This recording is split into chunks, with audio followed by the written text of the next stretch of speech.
We provide you the platform to turn your dreams into reality. Give wings to your aspirations with KR Mangalam University.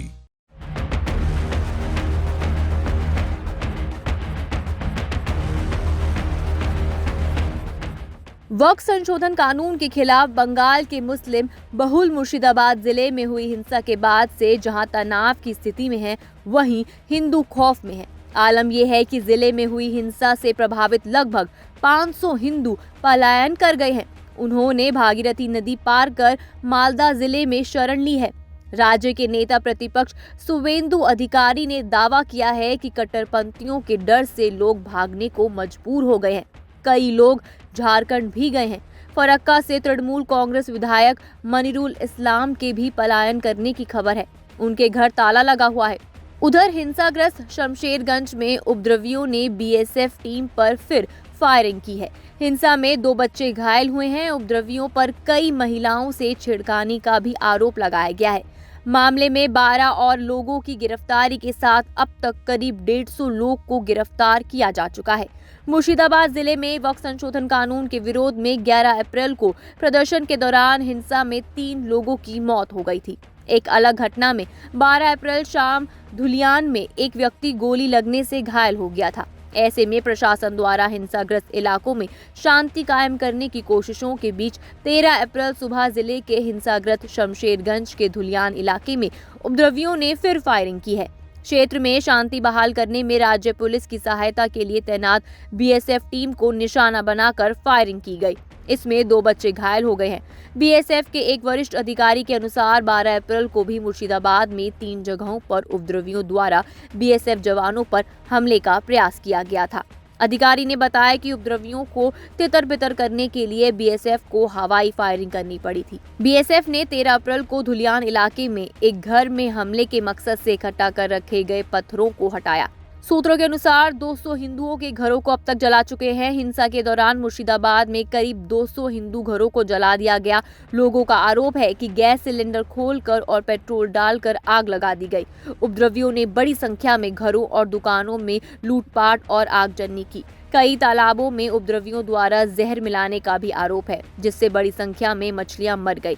पान के बागानों में भी आगजनी का आरोप है। जानकारी के मुताबिक प्रदेश भाजपा अध्यक्ष सुकांत मजूमदार ने 2 मंदिरों में उपद्रवियों द्वारा तोड़फोड़ किए जाने का दावा किया है।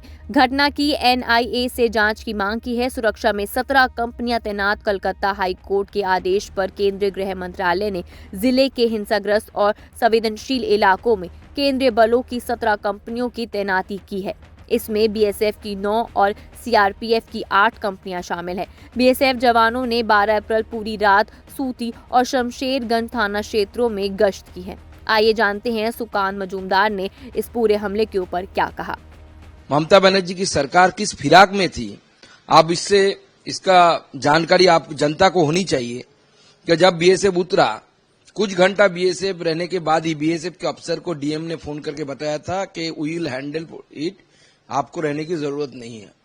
यानी बीएसएफ को उठा लो और फिर से एक बार हिंदुओं के ऊपर ऐसी अत्याचार है। इस तरीके का प्लानिंग तृणमूल कांग्रेस के प्रशासन के ऊपर तरफ से था। बता दें कि पुरुलिया से भाजपा सांसद ज्योतिर्मय सिंह महतो ने केंद्रीय गृह मंत्री अमित शाह को पत्र लिखकर राज्य के 4 सीमावर्ती जिलों को सशस्त्र बल विशेष शक्तियां अधिनियम के तहत अशांत क्षेत्र घोषित करने का आग्रह किया है। सांसद ने हिंदू समुदाय पर बार-बार हमले होने का आरोप लगाया है। नदिया जिले के राणाघाट से भाजपा सांसद जगन्नाथ सरकार ने भी शाह को पत्र लिखा है और मुर्शिदाबाद जिले में बिगड़ती कानून व्यवस्था की स्थिति के मद्देनजर तत्काल हस्तक्षेप करने का आग्रह भी किया है। बता दें कि बंगाल की ममता सरकार में मंत्री सिद्दीकुल्ला चौधरी ने आरोप लगाया है कि हिंसा में बाहरी और भाजपा के लोग शामिल थे। ये भी दावा किया गया है कि हिंसा में जिन लोगों की जान गई वो बीएसएफ की गोली के शिकार हुए। जंगीपुर के स्थानीय तृणमूल सांसद खलीलुर रहमान ने भी कहा कि हिंसा में बाहरी लोग शामिल थे। तृणमूल प्रवक्ता कुणाल घोष ने आरोप लगाया कि एक राजनीतिक दल ने बाहर से अपराधियों को लेकर बीएसएफ के सहयोग से मुर्शिदाबाद में तांडव मचाया है। राज्य के पुलिस महानिदेशक डीजीपी राजीव कुमार भी 12 अप्रैल रात से मुर्शिदाबाद के हिंसा प्रभावित क्षेत्रों के दौरे पर हैं। डीजीपी ने दावा किया है कि स्थिति नियंत्रण में है।